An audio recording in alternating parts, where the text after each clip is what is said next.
और अख्तरुल ईमान के बारे में ये कहा जा रहा है, सुनिए ना, अख्तरुल ईमान के बारे में ये कहा जा रहा है कि अगर यहाँ पर अख्तरुल ईमान चुनाव लड़ती है, एमआईएम पार्टी यहाँ पे चुनाव लड़ती है, तो बीजेपी यहाँ से जीत जाती है। बीजेपी कैसे जीतेगी? बीजेपी को जिताने का काम कर रहा है नीतीश कुमार।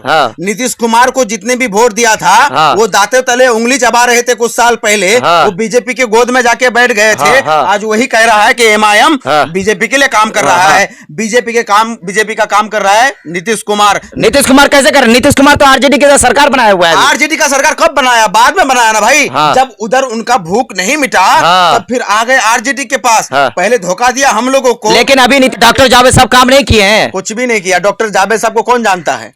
कौन जानता है? बोलिए। बिल्कुल जानता है भाई, इतने लोगों का समर्थन, इतने लोगों का। सुनिए ना, 6 महीने पहले निकले हैं घर से, क्योंकि 2024 आने वाली है। इस तरह से किशनगंज लोकसभा सीट को लेकर हमेशा चर्चाएं चल रही है। आज हमारे साथ चर्चा करने के लिए जुड़े हैं अब्दुल रहीम साहब, जो अपने बयान को लेकर हमेशा वायरल में रहते हैं। आज हम बात करेंगे किशनगंज लोकसभा सीट में। जिस तरह से यह कहा जा रहा है कि एक तरफ अख्तरुल ईमान एमआईएम पार्टी है, एक तरफ इंडिया गठबंधन है, एक तरफ एनडीए गठबंधन है, कौन सी पार्टी यहां से जीत और सीट निकाल सकती है, बताइए।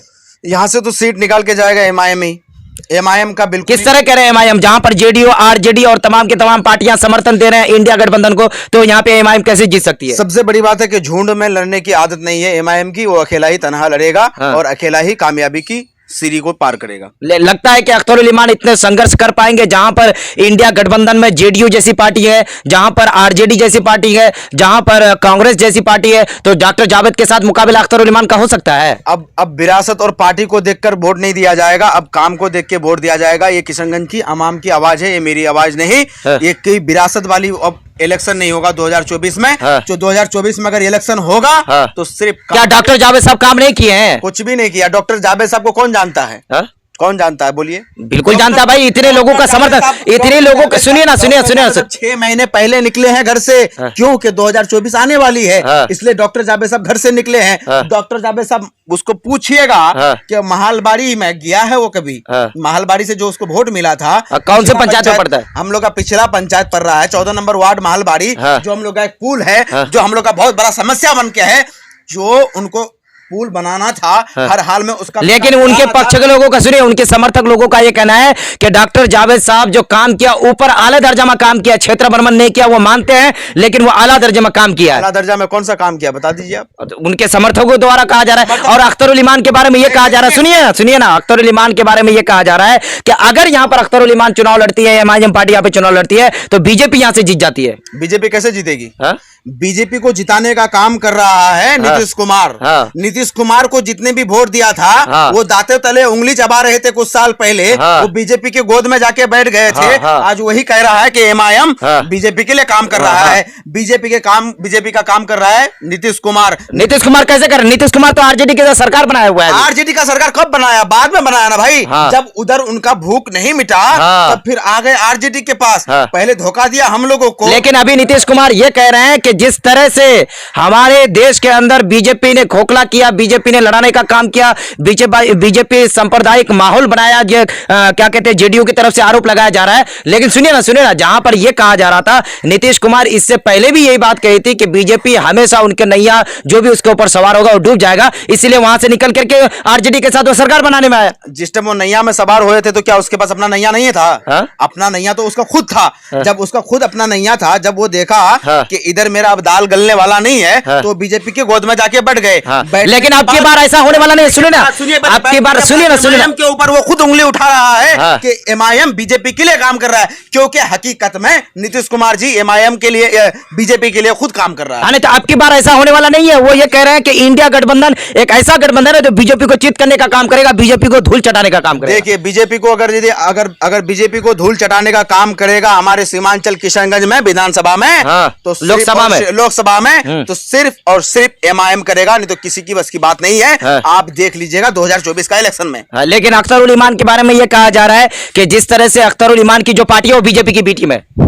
देखिए, सबसे बड़ी बात यह है कि जो अख्तरुल ईमान साहब के बारे में जो बात कर रहे हैं, जो एमआईएम के पार्टी के बारे में बात कर रहे हैं, जो हम लोग के जैसे कि एमआईएम के ऊपर कहते हैं कि बीजेपी के लिए काम कर रहे हैं, बिल्कुल बीजेपी के लिए, तो मैं उनसे ये कहना चाहता हूं कि जो विरासत वाली इलेक्शन होते रहते थे हम लोग के सीमांचल में, सिर्फ और सिर्फ उनके कांग्रेस के बाप दादा को वोट देते रहा। जब उनके बेटी आई तो बेटी को वोट देता रहा, बहू आई तो बहू को वोट देता रहा, पोता आया तो पोते को वोट देता रहा। अब ये नहीं चलने वाली है। सबसे अगर सीमांचल को, पूरा भारत को अगर खोखला करने का काम किया है तो कांग्रेस पार्टी ने किया है। 70 साल 74 साल 75 साल अपना इसमें पार्टी में रहकर अपना हुकूमत रखकर कुछ नहीं कर पाया भारत के लिए। क्या इस बार जो MIM पार्टी को अगर आप लोकसभा में किशनगंज से जिताते हैं तो क्या सीमांचल का विकास हो पाएगा, सीमांचल का भला हो पाएगा? सीमांचल का मुकद्दर बदलेगा तो अख्तरुल ईमान अवैसी ये 100% बोलते हैं। और सबसे बात अगर बदलना है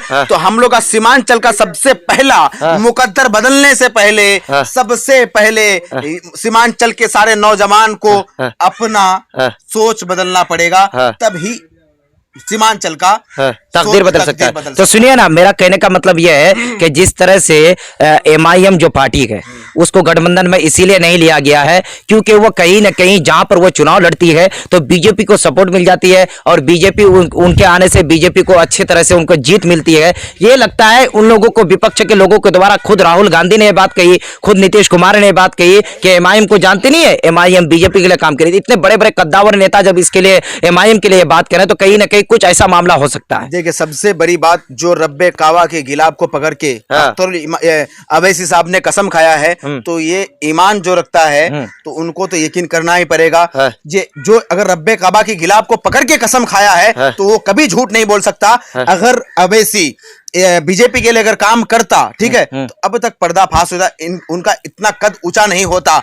अवैसी का कद जो ऊंचा हुआ है तो सिर्फ और सिर्फ ईमानदारी की वजह से हुआ है। अख्तरुल ईमान के अंदर ईमान अभी भी मुकम्मल बाकी है और इंशाअल्लाह ताला अख्तरुल ईमान के अंदर मुकम्मल ईमान बाकी रहेगा, क्योंकि वो सीमांचल का तकदीर को बदलने का सपना लेके चलता है। क्योंकि अख्तरुल ईमान हर गरीबों से कांधा मिलाकर चलने वाला आदमी, जो अख्तरुल ईमान अगर छोटा सा किसी का कुछ भी हो जाता है घर में परेशानी तो अख्तरुल ईमान एक काम बता दीजिए, अख्तरुल ईमान का एक काम अभी फिलहाल का काम बताइए। फिलहाल का काम, हम एक वीडियो आप सोशल मीडिया में खुद जुड़े हुए हैं, देख नहीं रहे आप वीडियो? मुंबई में एक लड़के का इंतकाल हो चुका है। अभी एक वीडियो वायरल है। मुंबई में एक लड़के का इंतकाल हो चुका है। अख्तरुल ईमान अपने पार्टी वालों से कांटेक्ट करके उन लड़कों को लाने का वहां से काम किया, वो लड़के को लाने का काम किया। वो कौन किया? अख्तरुल ईमान साहब ने किया, या किसी सबकी गैरत मर चुकी है इसलिए कि देखो, गैरत मरने के बाद इंसान को सिर्फ दौलत सूझता है और कुछ नहीं। सब यहाँ दौलत कमाने के लिए है। हम जैसे बाहर जाते थे ऐसे जा रहे हैं, जैसे हमारा बाप दादा खेतों में भटकता था ऐसे भटक रहे हैं। कुछ नहीं बदलाव हुआ है क्योंकि हम लोग के पास अच्छा नेता नहीं है। और अच्छा नेता आज हम लोग के पास आया है, वो है अख्तरुल ईमान। अगर उसको आप वोट नहीं करेंगे तो जैसा थे ऐसा ही सीमांचल रह जाएगा। तो क्या आपको लगता है कि जिस तरह से MIM ने इससे पहले 5 सीटों से यहाँ पे कामयाबी हासिल की थी, क्या लोकसभा के अंदर भी कुछ अपना कद को बढ़ा सकते हैं यहाँ पे बिहार के अंदर? जी, हर हाल में बढ़ाएगा अपना कद। MIM का कद ऊंचा खुद ब खुद हो रहा है क्योंकि उसका अच्छा छवि सामने आ रहा है। वो जो गया है अगर MIM को छोड़ करके, जो गए हैं MIM को ठुकरा करके, तो MIM को वो खुद ठुकराया नहीं, MIM ने उसे खुद ठुकरा दिया। क्योंकि ईमान का सौदा ही है। तो ये कितने आदमी ने वोट किया है आपको मालूम है? एक आदमी का दिल तोड़ना कितना बड़ा गुनाह होता है। वो चीज वो लोगों ने नहीं सोचा। इतना मेहनत करके उनको जिताया, पूरा अवाम उनको एक तरफा वोट डाल करके उनको एक काबिल बनाया, एक इज्जतदार लोग बनाया, उनको एक पहचान दिया। जब वो उसको पहचान मिल गया तो बैठ गया जाके किसी और के गोद में। तो मैं ये कहना चाहता हूँ कि हर बार ऐसा नहीं होने वाला है। अब MIM भी बेईमानों को चीनना और पहचानना सीख गया है। अब किसी के ऊपर भरोसा नहीं होगा। जिसके ऊपर भरोसा हुआ है वो आ रहा है 2024 में, और आपको अपना भरोसा दिखाना है।